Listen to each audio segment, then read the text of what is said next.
ಕೊಪ್ಪಳದ ಹೊಸಪೇಟೆ ರಸ್ತೆಯಲ್ಲಿ ಇವತ್ತು ಬಿಜೆಪಿ ರ್ಯಾಲಿ ಹಮ್ಮಿಕೊಳ್ಳಲಾಗಿತ್ತು. ಬಿಜೆಪಿಯ ಪ್ರಧಾನಿ ಅಭ್ಯರ್ಥಿ ನರೇಂದ್ರ ಮೋದಿ ರ್ಯಾಲಿಯಲ್ಲಿ ಭಾಗವಹಿಸಿದರು. ಈ ವೇಳೆ ಮೋದಿ ರಾಜ್ಯ ಕಾಂಗ್ರೆಸ್ ಸರ್ಕಾರದ ವಿರುದ್ಧ ವಾಗ್ದಾಳಿ ನಡೆಸಿದರು.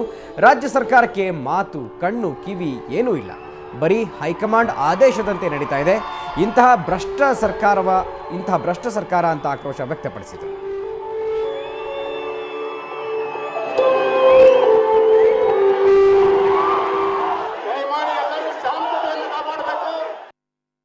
ये पहला चुनाव ऐसा है जो चुनाव दल नहीं लड़ रहा, देश लड़ रहा है।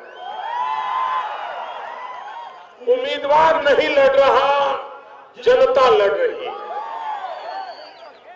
भाइयों बहनों, चुनाव घोषित होने से पहले ही चुनाव के नतीजे घोषित हो चुके हैं।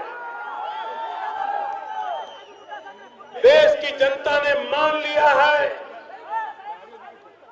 कि अब दिल्ली में बैठी हुई सरकार को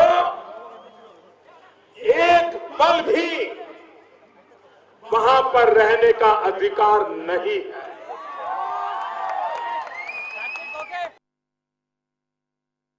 ಇನ್ನು ಬಾಗಲಕೋಟೆಯಲ್ಲಿಯೂ ಕೂಡ ಬಿಜೆಪಿ ಪ್ರಧಾನಮಂತ್ರಿ ಅಭ್ಯರ್ಥಿ ನರೇಂದ್ರ ಮೋದಿ ಚುನಾವಣಾ ಪ್ರಚಾರವನ್ನು ನಡೆಸಿದರು. ದೇಶದ ಅಭಿವೃದ್ಧಿಯಲ್ಲಿ ಯುಪಿಎ ಸರ್ಕಾರದ ಸಾಧನೆ ಶೂನ್ಯ ಅಂತ ಯುಪಿಎ ಸರ್ಕಾರದ ವಿರುದ್ಧ ವಾಗ್ದಾಳಿ ನಡೆಸಿದರು.